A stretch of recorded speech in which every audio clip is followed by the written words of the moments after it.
খাও দিতাছি। সজল তুমি আসো, আমরা দুজনে মিলে কাঁঠাল পারি। না না বাবা, আমার গাছ উঠতে খুব ভয় করে। আরে ভয়ের কি আছে, আসো। আমি বললাম না আমি গাছ উঠতে খুব ভয় পাই। তোমরা ছেলে মানুষ, ছেলে মানুষ এত ভয় হলে চলে? আসো। তাহলে তুমি কেন উঠেছো? নানু ভাইকে বলে দিলেই তো পেরে দিত। নিজে কাঁঠাল পেয়ে খাওয়ার কি মজা তুমি বুঝলে, তুমিও উঠে আসতা। আমার এত মজার দরকার না, আমি উঠবো না। আচ্ছা ঠিক আছে, আমি কাঁঠাল পেরে দিচ্ছি, তুমি ক্যাচ করবা। ক্যাচ ধরার কি দরকার, নিচে ফেলে দিলেই তো হয়ে যায়, ব্যাস।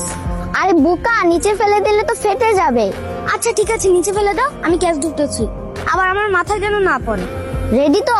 রেডি।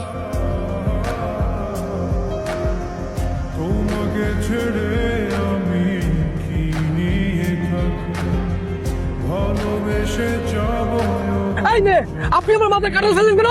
কি আমি আপনার মাথায় কাঁঠাল ফেলছি নাকি আপনি কাঁঠাল গাছে নিজে এসে দাঁড়াইছেন? ধরো তো, খারাপ আমি নামছি। আপনি কি বললেন?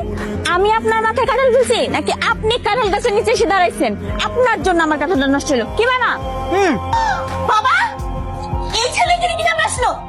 দাদি, এই ছেলে এখানে কিভাবে আসলো? আরে চিল্লাইতেছস কেন? কি হয়েছে আগে বল না, এমনি চিল্লাইতেছ।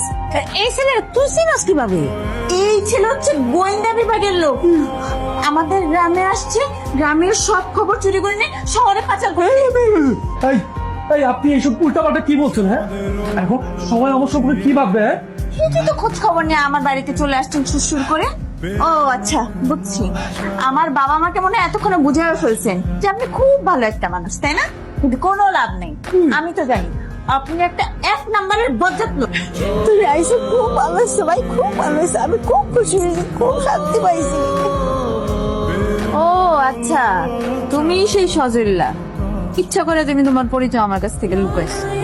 দেখছো দাদি, তোমার নাতি কত ফাজিল।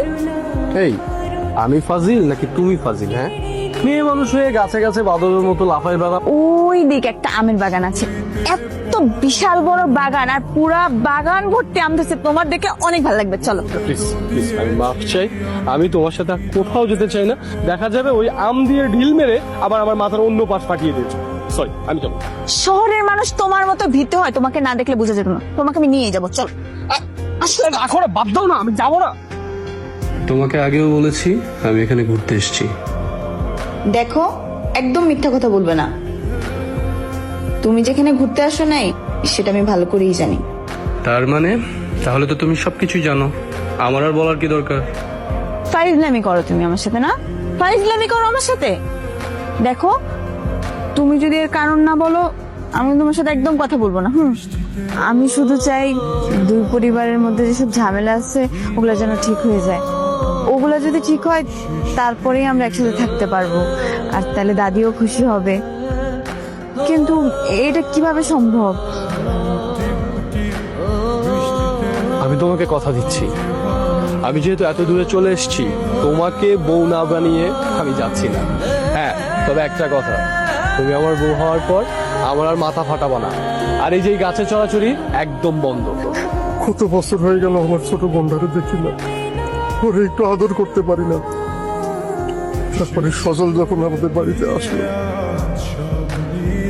আমি যখন জানতে পারলাম সজল আমার ছোট বোনের ছেলে, আমার ভাই না, তখন আমার মনটা চাইছিল ওরা বুকের মধ্যে জড়ায় ধরে একটু আদর করি। কিন্তু ওই যে আমার রাগ অভিমানের কাছে আমি হাসে গেলাম।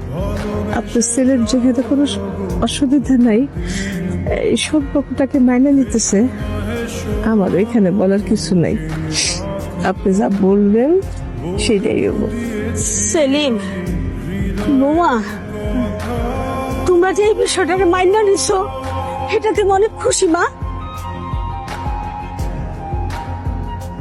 নানা ভাই, বুবু আমার কাছে আসো।